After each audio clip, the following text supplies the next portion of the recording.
Are you ready to learn some of the latest research and get inspired how to increase happiness and well-being at work? Whether you're a leader or an individual contributor, this video is going to be valuable for you as I'm going to share great findings from the 2023 World Happiness Summit that happened in Lake Como, Italy. There's going to be a series of videos, so you are going to get a lot of content. Make sure you grab your notepad and pen.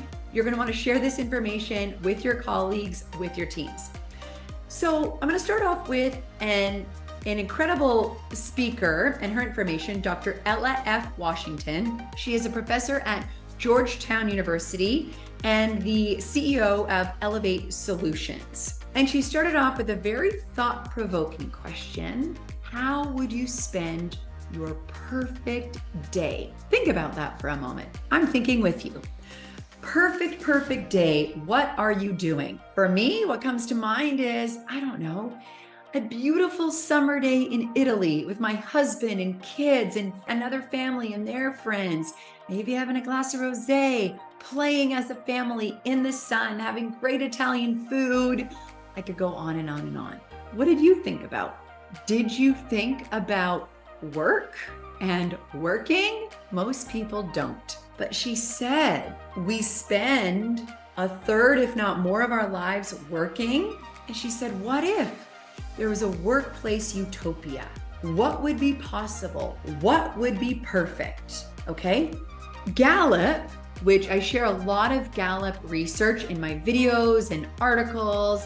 Gallup shows right now that only 21% of Americans are engaged in the workplace. Not enough. Many people disengage, actively disengaged, including leaders. What really matters is how we feel while we're working. And in my keynote talks and in my leadership programs, I teach leaders how to increase experienced happiness at work. How can leaders improve how people feel? Now, Dr. Washington does a lot of work in the DE&I space, which is so valuable and desperately needed, of course.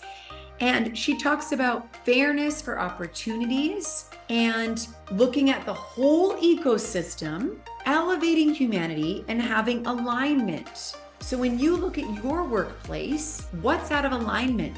Where are things not fair for certain groups of people or people in different roles? And how can people throughout the organization be elevated? Okay. She shared 5 ways that workplaces can be healthy and fair. Write these down. Number 1, safety, both physical, I think that's obvious, physical safety, but more importantly, equally as important is psychological safety. And I teach psychological safety with my leadership development programs. Number 2, fair and equal compensation. How? In 2023, are we still talking about this? Of course, we need fair and equal compensation. Number 3, standardized processes so that everyone is aware and there's clarity. Of course. Number 4, trust. Oh, so essential. If you have not read The Speed of Trust, read it. You must. Great book on how to cultivate trust in the workplace. And number 5, be authentic, right? To everyone, all cultures, who is in the room, okay? This is a great question to ask to everyone on your team and to your peers. How can everyone be their best while they're working? Whether they're working from home, working hybrid, coming into an office, what do people need to be their best? Because when people are best, of course, that's where they're going to have really high productivity. They will sell more. They'll take better care of customers. They'll have more team collaboration. There'll be loyalty. Could go on and on, okay? Only 1/3 of people in the US with disabilities are employed. And yet we have all of these open positions. And one of my daughters does have autistic disability. And I think, even though she's 8, I think about her working weekly because I know that a lot of autistic people don't have jobs, aren't employed, yet there's so many things that they can do. So what can you do to be inclusive? when I was speaking at a conference last fall, oh my gosh, there was this incredible program where call centers were employing people who were blind, and the technology was such that they could be listening to the customer in one ear and listening to the computer in the other. And they were highly effective, great customer service scores. And of course, they had meaning and purpose. They were so happy to be working. So how can you diversify and employ more people? And she said this was really powerful. In about 300 years, we are gonna reach gender equality at the current pace we're going. How can we get there faster? And you might think, oh, what can I do? I'm just this. Working on gender equality within your team, within your company helps. Everything helps. Let's talk a little more with happiness at work. I got a notepad full. So many people ask me about how can I spread the science of happiness and positive psychology and happiness at work within my workplace, okay? And Dr. Laurie Santos, who is a professor at Yale University, you can actually she has 2 free courses that anyone can take. So one is the science of happiness, the science of well-being, Yale class on Coursera. Go take that. She also launched a course for teenagers because the stats on college students' mental health are horrific. They are awful in terms of depression, feeling hopeless, having overwhelming, debilitating anxiety, feeling lonely. 10% of college students in the US are considering suicide. I could go on. It is a crisis.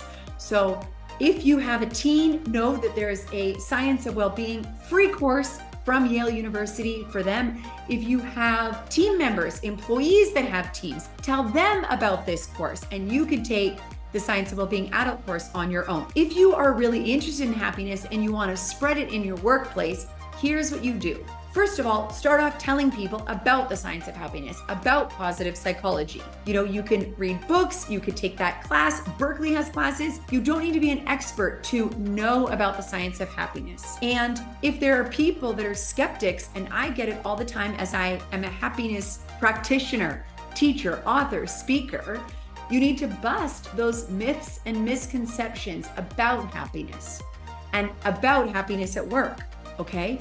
Communicate why we get our happiness so wrong. And she shared, and I loved how she said it, she said, our minds suck at happiness, whether it be when you're working or at home, right? We are constantly comparing with each other. That makes us less happy.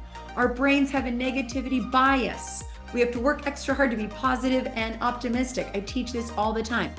That makes it hard to be happy. Our minds suck at being present. And this is why I and you must have a daily meditation practice, all right? So you can share with people, everyone you work with, what actually leads to happiness. You can share that when people are happy, they are more successful in their careers. So what actually leads to happiness? It's the behaviors, it's what we do, it's connection, both at work and at home. It's getting enough sleep, exercising, eating good foods. It's focusing on your thoughts. Mindfulness helps with this, and listening to TED Talks, motivational podcasts, etc. It's about being grateful and having a gratitude practice. I have a gratitude journal in my bathroom. I write in it at least 3 times a week. I focus on what I have. It's about Dr. Kristen Neff's work, self-compassion. When you hear your coworker beating themselves up, tell them about self-compassion and self-kindness. Everyone messes up. Talk to yourself like you would the kind coworker next to you or a kind friend. Talk about self-compassion at work, okay? And it's about breaking bad habits and building good habits at work and at home. So tell people that are trying to cultivate new positive habits to read Atomic Habits by James Clear. This is something that all human beings are working on, and you will deep dive into the science of behavior change, okay? So over 4 million people have signed up for Dr. Laurie Santos' Science of Wellbeing course, and I want you to as well. And know that when you're learning about the science of happiness, when you're learning about positive psychology, the research shows that, of course, it makes you more successful and it acts as a buffer. So when you are challenged, when you are going through really, really difficult times where you need to be resilient, okay? When you're learning about the science of happiness and you're going through really challenging times at work, okay, your happiness might not be skyrocketing because you're going through challenging times, but you're also not going to go really, really low in terms of your mental health and your psychological well-being. So think of it as this protective buffer, okay? Let's talk about positive organizations, all right? And this is one of my favorite speakers and researchers. He is so energetic and magnetic on stage. He's an Italian professor. He works with all different types of companies. His name is Dr. Sandro Formica. Okay, let's talk about positive organizations, how to foster happiness at work. Positive organizations are ones where people are flourishing as they work, and as a result, they exceed performance expectations. Who wouldn't want that? Flourishing people exceeding expectations. It's a no-brainer to me. It's a no-brainer, okay? It's a win-win. People aren't suffering while they're working, okay?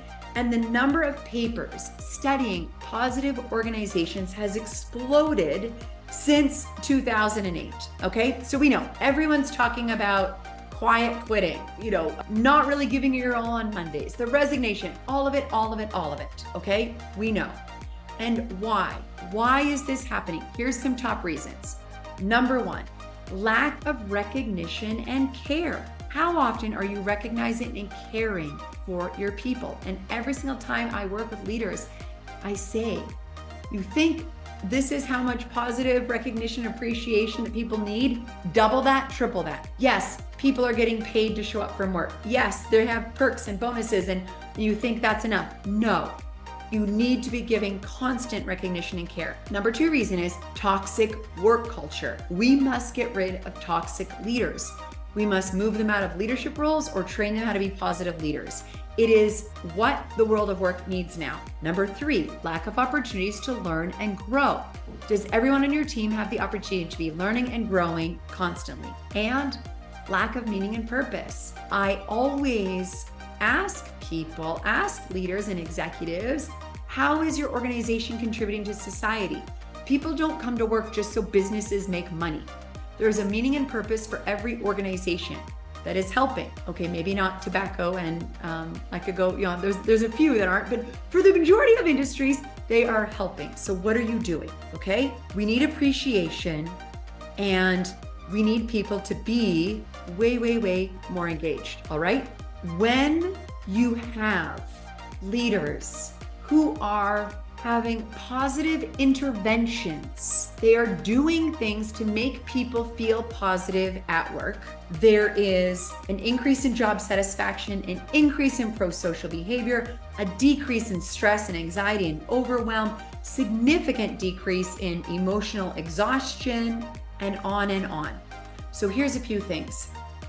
Expressing gratitude, job crafting, having people be an integral part in designing their job. It's not just do this, go. They actually get to be a part of what they do, how they do it. They craft it with you. So much more positivity, okay? Using strengths in work as well is another way to infuse positivity.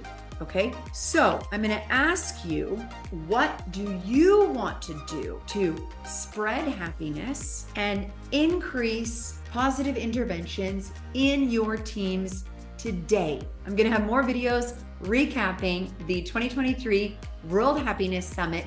Share this video with another leader that needs to hear this message.